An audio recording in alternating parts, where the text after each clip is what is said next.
একটি সাধারণ ballast tank, যার একমাত্র কাজ সমুদ্রের পানি ধরে রাখা। সমুদ্রের পানিতে ভরা এমন একটি ট্যাঙ্কে কিভাবে জমা হতে পারে মারাত্মক বিষাক্ত গ্যাস?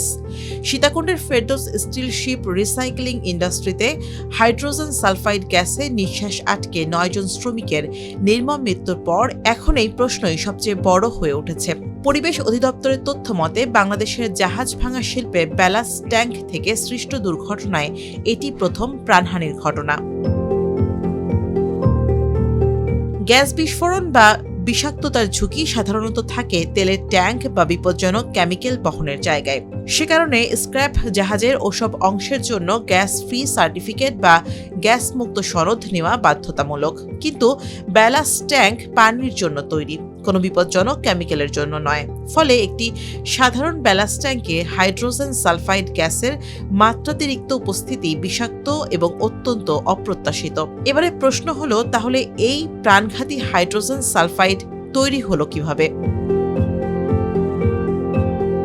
বিশেষজ্ঞদের মতে, পর্যাপ্ত অক্সিজেনের অভাব রয়েছে এমন আবদ্ধ বা আলো বাতাসহীন জায়গায় যদি কাদা, পলি বা অন্য কোনো জৈব পদার্থ দীর্ঘ সময় আটকে থাকে এবং পচতে শুরু করে, তাহলে এমন বিপজ্জনক পরিস্থিতি তৈরি হয়।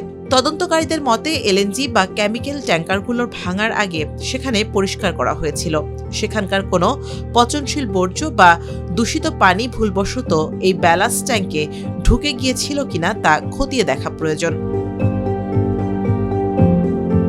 পাশাপাশি উঠে এসেছে চরম গাফিলতির প্রশ্ন। নিয়ম অনুযায়ী ইয়ার্ডে পৌঁছানোর পরপরই জাহাজের সব ব্যালাস্ট ট্যাঙ্কের কভার খুলে পর্যাপ্ত বায়ু সঞ্চালন বা ভেন্টিলেশনের ব্যবস্থা করতে হয়, যাতে কোনো জমা গ্যাস থাকলে তা বাতাসে মিশে যায়। দুর্ঘটনা কবলিত জাহাজটির 8টি ব্যালাস্ট ট্যাঙ্কের মধ্যে 3টি নিরাপদে কাটা হলেও এই ট্যাঙ্কটি কাটার ঠিক আগে এবং কাজ চলাকালীন বাতাস বা গ্যাসের মাত্রা পরীক্ষা করা হয়েছিল কিনা তা নিয়ে সংশয় রয়েছে। তাছাড়া কাটার সময় এই বিষাক্ত গ্যাসের ঘনত্ব হুট করে বেড়ে 80 ppm পর্যন্ত পৌঁছে যায়।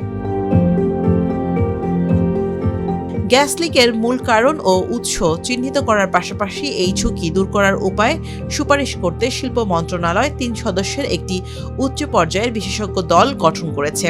এই দলটি জাহাজের ভেতর আর কোনো বিপজ্জনক গ্যাস বা রাসায়নিক অবশিষ্ট আছে কিনা তা মূল্যায়ন করবে এবং নতুন করে নিঃসরণ রোধে প্রয়োজনীয় ব্যবস্থা সুপারিশ করবে। দলটি তাদের তদন্ত প্রতিবেদন জমা দেওয়ার পরই পরবর্তী প্রয়োজনীয় আইনি ও প্রশাসনিক ব্যবস্থা নেওয়া হবে।